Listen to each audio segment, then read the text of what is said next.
She left the city, found a ranch, and then found him waiting. The corral gate still hangs at the same angle it always did. 40 years I've been meaning to fix it, and 40 years it's been hanging there at that slight lean, like a man who's been punched once and never quite straightened after. I don't fix it now. I think I've stopped wanting to. There are things on a ranch that become part of what the ranch is. Not because they're good things, not because you planned them that way, but because enough seasons have passed around them that to remove them would be to take something out of the story. That gate is one. The scorched post on the southeast corner of the barn where lightning struck in '61 is another, and there are others. Most of what's permanent here didn't start out meaning to be. She's the same way, if I'm being honest. Didn't mean to be permanent, but here she is. My name is Calhoun, Everett Calhoun. Most people out here just say Cal, and I don't correct them. I was born on this land. My father was born on land 3 miles east of here that got swallowed by a bank in 1923. So when he acquired this parcel when I was 4 years old and barely walking steady, he told my mother it was not an investment and it was not a property. He said, "This is where the Calhouns make their stand." He was a dramatic man, but he was right. I was not born to be alone on it. I had a wife, Eleanor, who died of a fever 11 years before any of this happened. I had a son, Thomas, who went east for school and found himself work with an insurance firm in Philadelphia and sends money at Christmas and calls when his conscience pries at him. He's a good man. He was just not made for this, and I understood that, though it took me some years to admit it. After Eleanor passed, I ran this ranch with 2 hired hands, Donaldo and his nephew Ramey, and we worked it the way you work a thing you love but can't fully reach. There's a difference between a working ranch and a living one. I'd had both. By the time any of this happened, I had only the first kind. Winters were the worst of it. Not the cold, I've never minded cold. Cold has honesty in it, but the quiet. You can fill a day with work. You can fill an evening with the fire and a book and the radio if the reception holds. But somewhere around 9 o'clock, when the house settles and the animals are in and there's nothing more to be done, the quiet gets a particular quality to it. Like a sound, almost, like something pressing in. I never complained about it. Complaining doesn't pay wages and doesn't fix fence. I just noted it, the way you note a change in the weather, and went to bed. The first thing I knew about her was that she'd bought the Haskell place. The Haskell place was the 40 acres directly north of my property line, which I'd been trying to buy from Haskell's estate for the better part of 3 years. Not because I needed the land, I had more land than I could work at full capacity, but because the north access to my upper pasture ran through a corner of it, and every spring I had to renegotiate the matter with whatever representative of the estate was handling things that season. Nuisance work. The kind that takes more time than money and costs more pride than either. Word came through Donaldo, who heard it from the feed store, which is where most true information passes in this part of the county. He said a woman had bought the Haskell place. A woman from the city. From back east somewhere, St. Louis or Chicago, one of those places where people think they know what land is because they've seen photographs. I said, "Does she have ranching experience?" Donaldo said he didn't know. I said, "Then she'll be gone by October." I wasn't cruel about it. It was just an observation. People buy property out here with pictures in their heads. The pictures have golden light and horses and a slower kind of living. And those things exist here, they're real, but they exist on the far side of a great deal of labor and a great deal of loss and a winter or two that'll rearrange everything you thought you knew about yourself. Most people find that out and leave. I've seen it a dozen times. There's no shame in it. Not everyone was made for it. Donaldo nodded and said nothing, which was his way of indicating he was not entirely convinced of my position. I met her in the 3rd week of April. I'd ridden up to the north fence to check the line after a hard rain, and she was standing on her side of it, maybe 20 feet in, looking at the ground. Not at my fence, not at me, at the ground. She was wearing city boots that were already ruined and jeans that had been bought new for this, and a work shirt that fit her wrong across the shoulders, too big, probably bought the same day. She had dark hair pulled back and she was holding a piece of paper, a map, I could see from the fence. And she was looking at the ground and then at the map and then at the ground again. I watched her for a moment before I said anything. There's no delicate way to say what I noticed. She wasn't young. She was past 40, maybe 45, with a face that had lived in it, not worn down, not defeated, just lived in, the way a good piece of furniture shows its years without being ruined by them. She was tall and she stood straight, and she had the look of a woman who'd made decisions and stood by them, which is its own kind of posture. I said, "You're going to be disappointed by whatever you're looking for in that spot." She looked up. No jump, no startle, just looked up like she'd known I was there and had been waiting for me to speak first. She said, "I'm trying to find the line of the eastern draw. The map says there's a natural drainage channel running north to south, but I can't locate it." I said, "It's about 60 yards east of where you're standing. Rain like yesterday fills it up, but this time of year it runs underground most of the stretch. You'd need to dig down 18 inches to prove it to yourself." She looked at me for a moment, then she looked at her map, then back at me. She said, "How deep does it run in July?" I said, "Dry as a bone. Whatever you're planning that depends on year-round water, you'll want to reconsider." She said, "I wasn't planning to depend on it. I just wanted to know where it was." I didn't have a response for that, so I didn't give one. She folded the map back along its original creases with the care of someone who makes things stay in their proper condition, and she pushed it into her shirt pocket and looked up at the far side of her property. She said, "I'm Nora Vasquez. I bought this place 6 weeks ago." I said I knew that. I told her my name and that I ran the operation south of her line. She said, "I know. The man at the feed store told me about you. He said you were the most productive operation in the county and that you kept to yourself and that you'd tried to buy this place before I did." I said, "That's all accurate." She said, "I hope you're not sore about it." I said I wasn't sore. I said I hoped she knew what she was getting into. She said, "I have a general idea. More than most people assume, probably less than I'd like." There was something in that answer I respected. It didn't claim more than it had. It didn't apologize either. I told her if she needed to run cattle through the corner of her property to reach my upper pasture in the spring, I'd appreciate the access and would compensate her for it. She said, "I'd want to know what you run up there before I agree to anything." I told her Angus mostly, some Hereford crosses. She said she'd think about it. I rode back to the main house and told Donaldo she probably wouldn't be gone by October after all. He didn't say anything, but the particular way he went back to work said everything. I want to be careful about how I tell the next part. It would be easy to make it sound like a thing that happened quickly, and it didn't happen quickly. It happened the way most true things happen, in small increments, each one barely noticeable, until you step back and realize you've crossed some ground you can't name the moment of crossing. She came to me in May with questions about the well on the north end of her property. I rode over and looked at it and told her what I saw. The pump was original to the property, which meant it was going on 40 years old and the leather seals had gone brittle. Fixable, but the work was particular and not easy to describe without showing.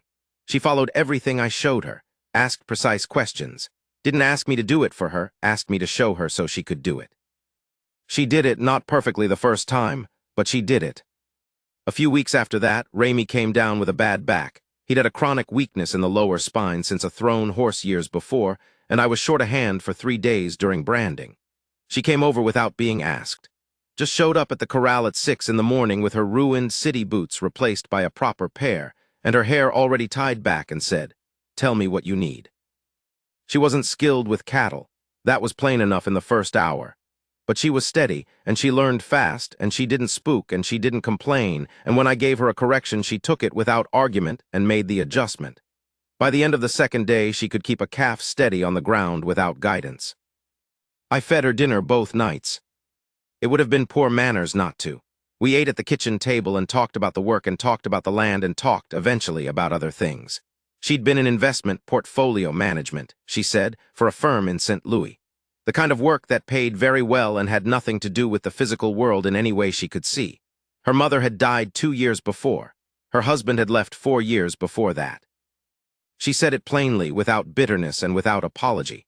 He had left. She had her work and her grief and her very comfortable apartment, and after a while she'd looked at all of it and realized that none of it was hers in any way that mattered. She said, "I don't mean I own none of it. I mean I could have walked away from any of it and not lost anything I actually was." I said, "And you walked away?" She said, "I walked away." I'd never heard it put quite that way before. I'd known people who'd left one life for another, but they mostly talked about what they were going toward. She talked about what she'd learned about herself, what was hers and what wasn't. It seemed to me a harder kind of knowledge to arrive at. I didn't say much that evening. I'm not a talker on the best days, and I didn't have anything useful to offer. But I listened, which is something I can do without it costing me anything. After she left, I sat by the fire for a while longer than usual. The thing I want to explain, and I'm not sure I can do it right, is what it meant to have someone on the adjacent land who was serious about it. This is going to sound like a small thing, and it isn't. A ranch is a living system. What happens on the land north of your line affects what happens on your line. Water flows in one direction and you can't negotiate with it. Fences on a shared boundary mean nothing if one side doesn't maintain its half.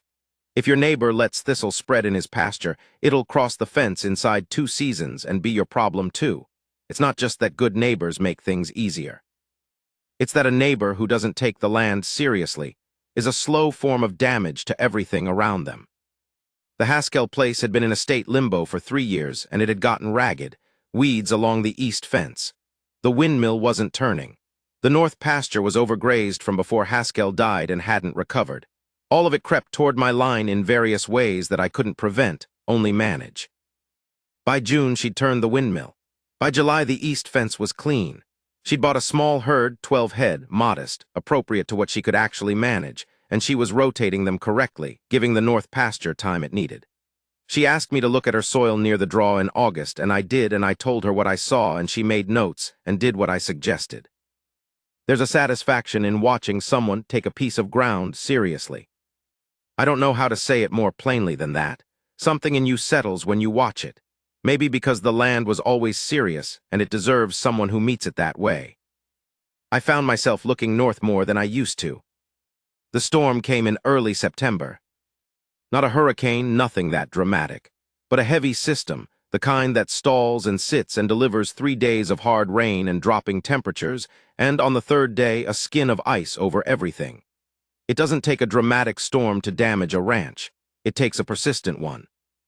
I knew she was in trouble before I rode over because I could see the windmill from my north fence, and it had stopped turning in the wind. And in that kind of weather, a stopped windmill means something bent or broken.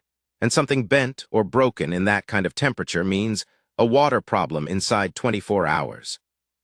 I crossed the line and rode up to her place.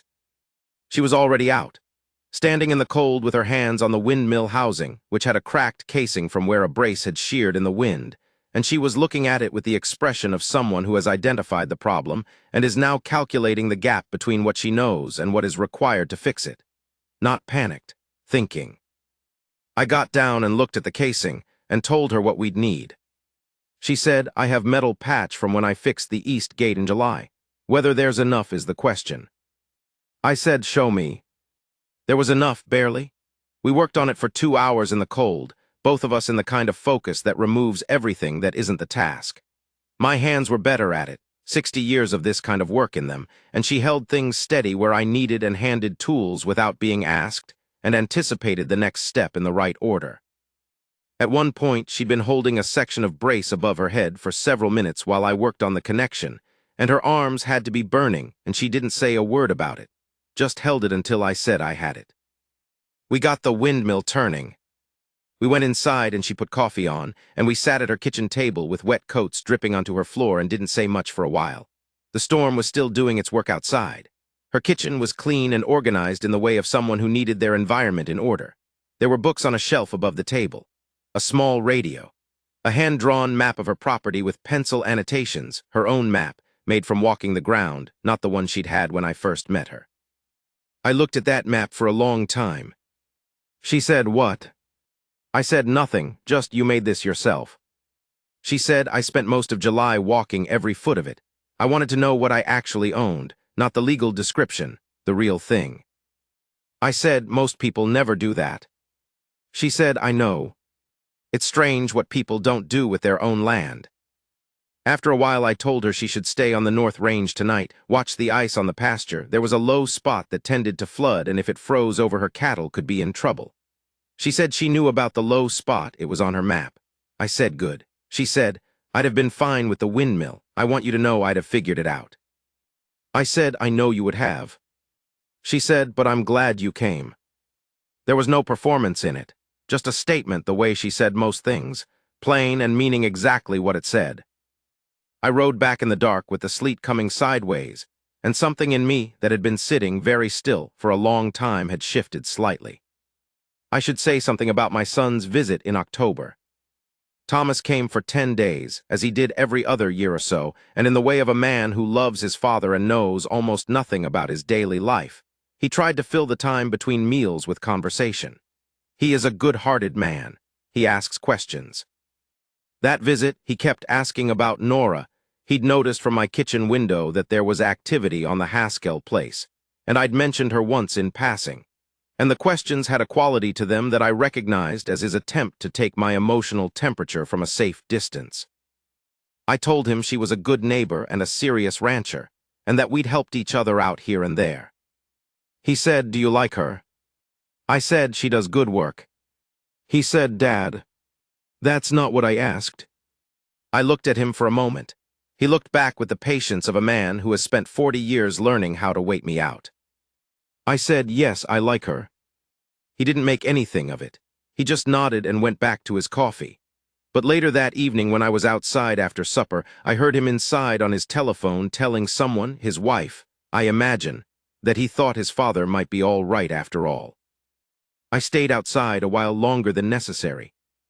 What happened next is not what anyone would call dramatic, and I think about that. Stories are supposed to have moments, pivots, the thing that changed everything in an afternoon.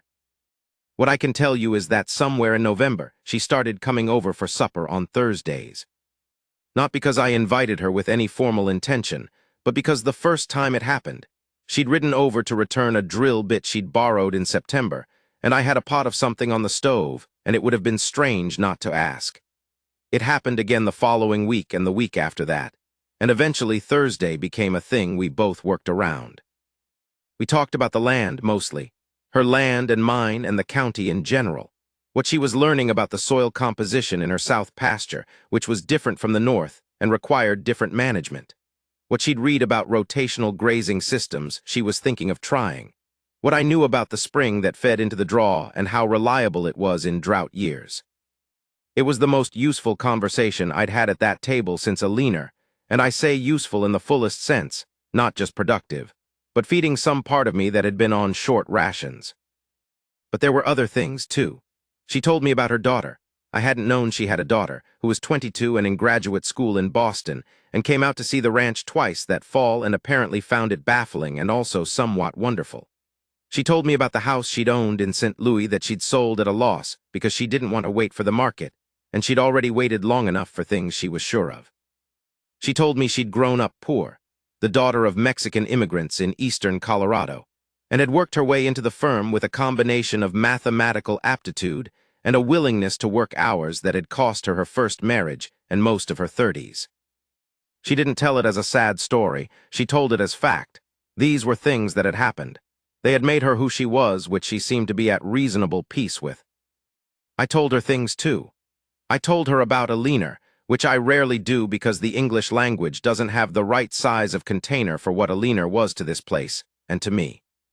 I told her about the years after, not looking for sympathy, just accounting for them, the way you'd explain how a field went fallow, what the conditions were, how long recovery takes. I told her about Thomas and my complicated pride in a son who went his own direction. I told her about the worst drought year I'd seen, '88, when I'd lost a third of the herd and had to make calculations that kept me up for a month, and what it had felt like to make them, and what it had felt like to survive them. She listened like she meant it, not performing attention, actually there. I want to say something that might sound cold, and I don't mean it cold.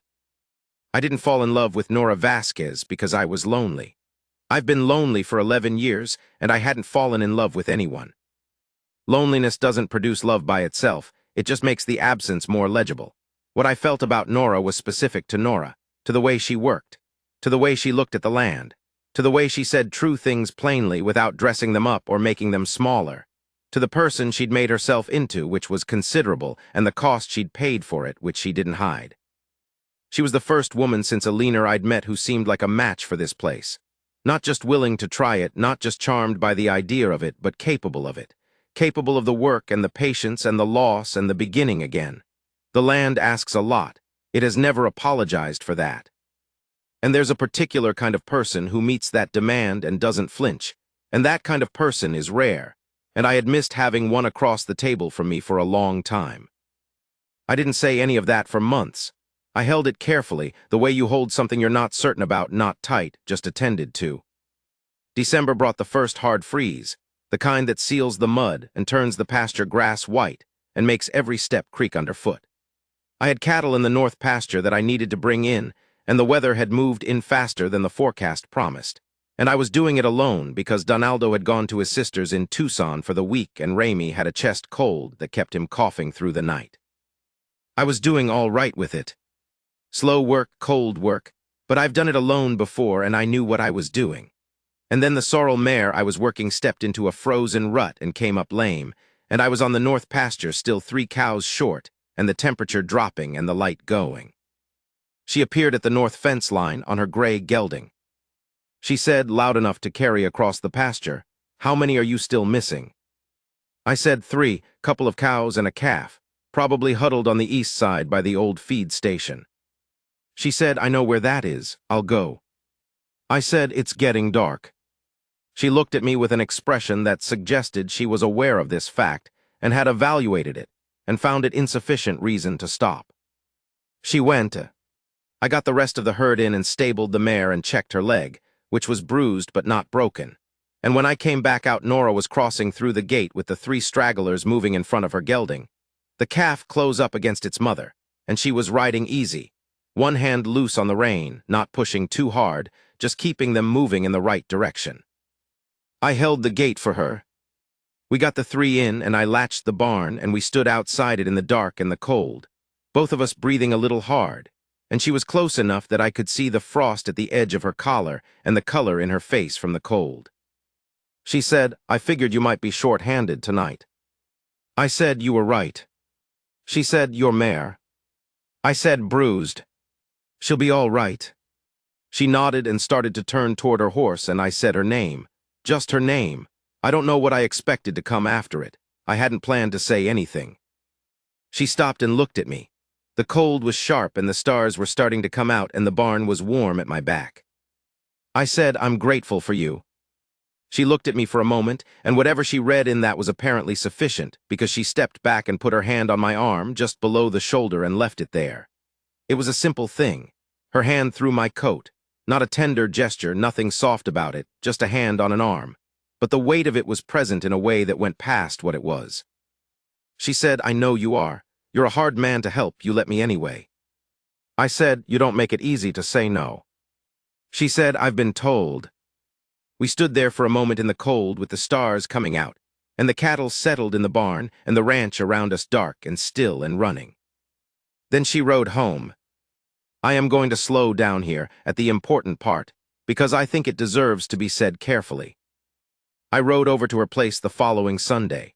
Not for a reason, I had manufactured a reason, something about a catalog she'd lent me, but that wasn't why. She knew it wasn't why. I think she'd been waiting for me to do this for a while with a patience that didn't press. We sat at her kitchen table.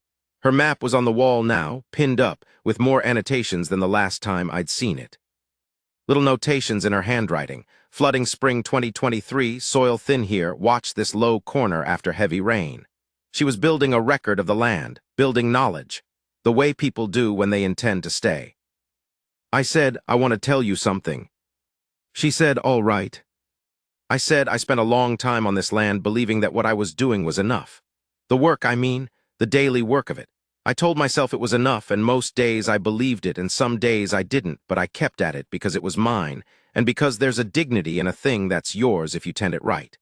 And I'd gotten to a place where I thought that was everything there was, the work and the land and the quiet." I stopped. She didn't fill the silence. I said, "And then you came and you turned that windmill and you showed up at my pasture fence in a storm and you sat across this table and talked about the soil like it mattered, because it does matter, and I'd forgotten what it felt like to have someone across from you who knew what you were doing. What you were actually doing, not just working. What it means to work something you're responsible for. And I don't know the right word. I am moved by you. I think you." I stopped again. I'm not a talker.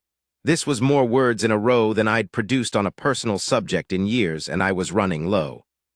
She reached across the table and put her hand over mine, She didn't say anything for a moment. The radio was on low somewhere. Outside, the wind was moving the dry grass, which makes a particular sound if you know how to hear it. She said, "Everett, I came out here because I needed to know what was mine, what was actually mine. And I found this land, and it turned out to be mine in a way I didn't expect, and I found all of it. The work, the cold, the things that break, the things you fix. It was mine in a way the other life never was." She paused. She said, "And then I found you, and you are the most mine thing out here." I looked at her hand on mine. My hands are not fine. They're the hands of a man who has been doing physical labor since he was old enough to hold a tool, and they show it, every year of it. Her hand was small against mine, and it was pressing. She said, "You've given me more than you know. You've shown me everything about this place, not because you owed it to me, but because you wanted it to be done right, and you trusted me to do it right. You fixed things when I couldn't fix them and stepped back when I could. That is, not everyone knows how to do that." I said, "You didn't need much stepping back." She said, "I needed more than you think." I turned my hand over and held hers. We sat like that for a while, the cold outside and the kitchen warm and the map on her wall with her handwriting all over the country she was learning. And I thought about Alina and about Thomas, and about 40 years of this land, and the gate that still hung at its lean, and the scorched post, and everything that had become permanent by the simple process of enough time passing around it. I thought, this is going to be permanent. Not a question, not a wish. Just a fact I was reading off the situation the way you read weather or soil or the set of a horse's ears. That was 3 years ago. There's a lot I could tell you about the 3 years. About combining the operations, which we did in stages, and which involved more paperwork than either of us anticipated, and one conversation with a county official that sorely tested my patience. About her daughter coming out for a full month in the second summer, and how she spent 2 weeks being baffled by everything and 1 week beginning to understand it, and the final week on a horse she'd learned to handle and leaving with something changed in her eyes. About Thomas coming back for 2 weeks last fall and meeting Nora and sitting across from her at dinner and afterward, when she'd gone to check on something, turning to me and saying, "Dad, she's really something." I said, "I know." He said, "Are you happy?" I sat with that for a moment. It's a word I've always had a complicated relationship with. Not because I'm opposed to it, but because the version of it I see advertised everywhere. The wide grin, the absence of difficulty, the smooth and frictionless life, doesn't match anything I recognize as real. I said, "I don't know if happy is the right word. I'm full. The days are full. She makes the days full in a way they weren't." He looked at me, and something in him settled that I'd wanted to settle for a long time. He nodded and picked up his coffee. This morning she was up before me, which is not unusual. She runs on less sleep than I do. A city habit she hasn't shed, and when I came into the kitchen the coffee was on, and she was at the table with a soil analysis she'd ordered on her east pasture, comparing it with notes from last year, and she had a pencil in her hand, and she was making small marks in the margin the way she does when she's working something out. She didn't look up when I came in, but she said, "There's a cup on the counter." I got the cup and sat down across from her and looked at the top of her head, bent over her papers. Her hair has some gray in it now that wasn't there when I met her, and she doesn't do anything about it, which seems right for her. The morning light came in the east window at a low angle and lay across the table, and across her hands and her papers and the pencil. I sat there for a while. The ranch was doing what it does every morning, waking up, the animals moving, the light coming up over the east pasture, the whole operation stirring back into its daily motion. My operation and hers. Ours, technically on paper, though we still call it by both names when we talk about the pieces of it. After a while she said, still reading, "The east pasture is going to need lime this spring. The pH is dropping." I said, "I thought as much. The clover's been thin 2 years running." She made a note. I said, "I'll order it this week." She said, "I already did. It's coming Thursday." I said, "All right." She looked up then, briefly, and looked at me with something I don't have a word for, not a smile, exactly, just a look that meant she knew I was there and was glad I was there, and that this was where things were. Then she went back to her papers. I drank my coffee and watched the light move across the table. Out through the window I could see the north fence line. Could see the two properties, side by side, the boundary between them a line on paper now more than anything else, the land not caring about the distinction. A meadowlark was working the fence posts. The cattle were moving across the lower pasture in the slow, drifting way of animals with no urgency and sufficient grass. And that gate, out on the west side of the corral, was still hanging at its angle. Still leaning like that punched man who never quite straightened. I could see it from here. I've decided I'm not going to fix it after all. Not because I can't, but because some things earn their angle. Some things are exactly right by being exactly what they became over time. You don't correct those, you just let them stand. She left everything she'd built in the city, found 40 acres of ragged ground in the high country, found a windmill that needed fixing and a fence line that needed tending and a soil that needed knowing. And then she found me, waiting at the fence line that first morning, not knowing I was waiting, not knowing there was anything left to wait for. That's how it went. That's exactly how it went.